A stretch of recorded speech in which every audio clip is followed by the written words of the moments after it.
The Hadza are the one of the last remaining hunter-gatherer tribes left in the world, and today they have made it again with a large coup. These animals are very common in the area. It's a celebration because it's enough for the whole village. They are going to use the meat for few days. They got this antelope nearby their camp, so they are going to carry it back to their camp and start preparing it. If it could be far from their camp, the whole village could move to the kill site and the camp will be relocated. Vaya ulube kweli.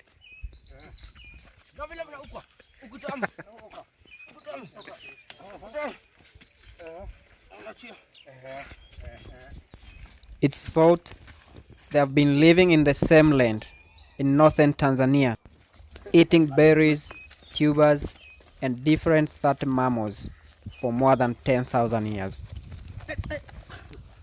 In total, there are about 1,000 people in the whole tribe, men, women, and children. There are now thought to be about 200 to 300 pure hunter-gatherers who grow no food and practice no form of agriculture.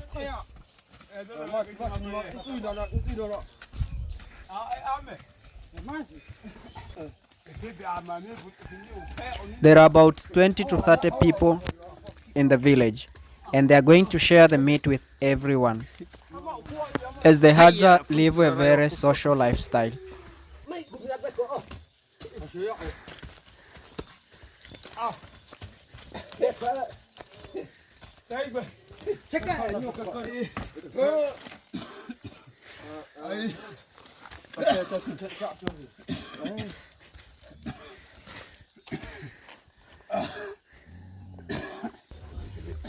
So now it's time to prepare it.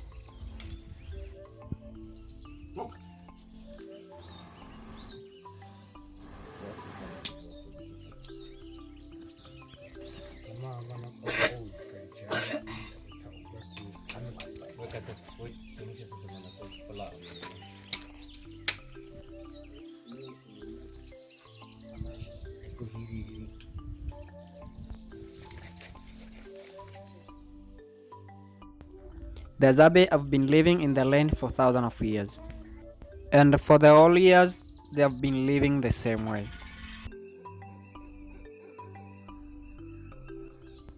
The Hadza are good trackers when it comes to track animals. Sometimes they have to climb up the hills, mountains, and rocks for the better view. And they also find a lot of wild berries, fruits, and honey to eat in their land.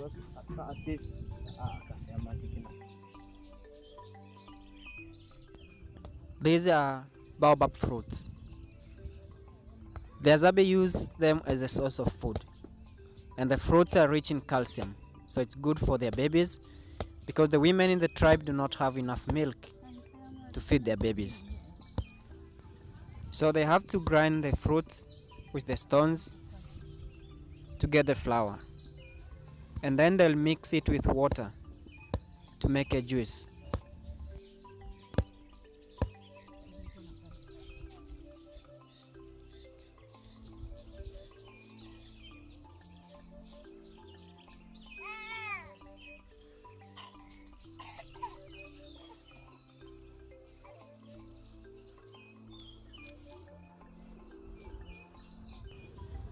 Once they get such powder, then it's ready. They can mix it with water in a bottle and shake it well, or they can eat it just like that. But most of the time they prefer to mix it with water.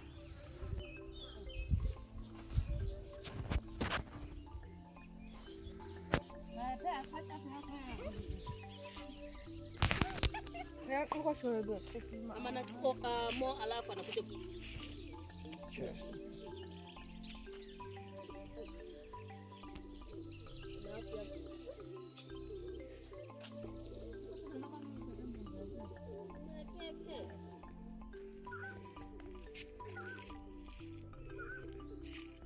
kazi kwa tasha akita mwisho wako sasa kwa unaweza kusanga kwa tama kwa ikhalisa sendezi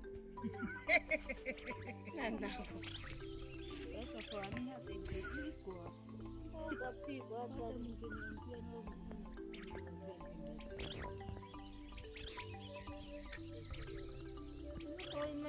Na hivyo bao wako takosea hako shasingalizi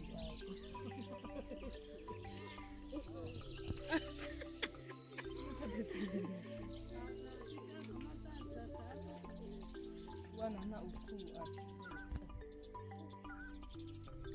wasemebena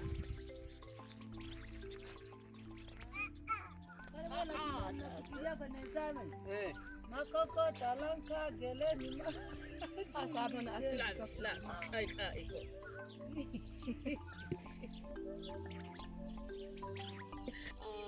utashiba na baba wewe.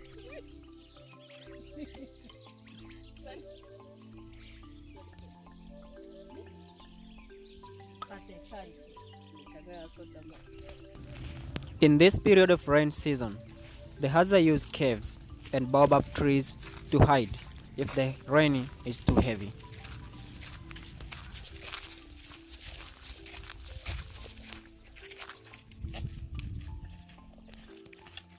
A tree provides a good shelter for the Hadza.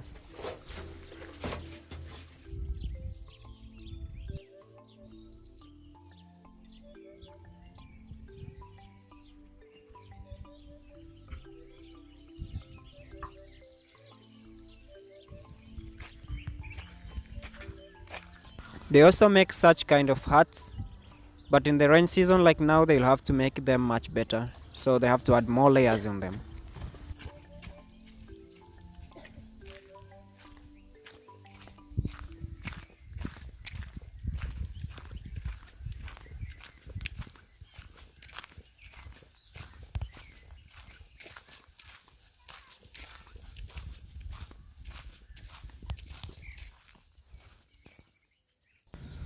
For hunting, the Hadzabe have got different types of arrows that they use for hunting, and every hunter has to make his own arrows and bow.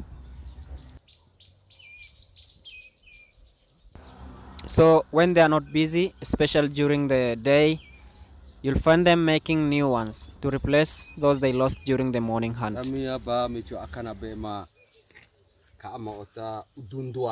This is the first type of arrow the Hadzabe use for birds. They call it udundwako. It's not sharp. On the tip it's very blunt. So they just need to knock them down. So the arrow will not penetrate. It's just to knock it down. And they put feathers of different birds on the end of the arrows. So when they shoot, the arrow will go straight.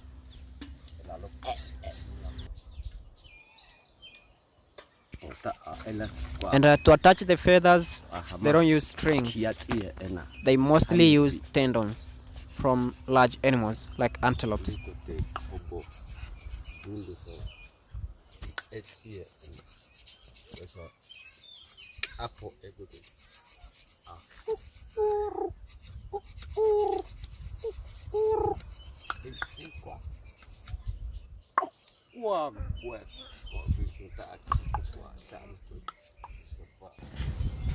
And this is another type of arrow. They use this for medium-sized animals like dik-dik, honey badgers, jackals and foxes. But these arrow tips, they don't make by themselves. They get from the Datoga tribe. So Datoga and Hadzabe, they live in the same area, so they trade for things. Datoga are also blacksmith, so they make those arrowheads and knives, and they trade with them.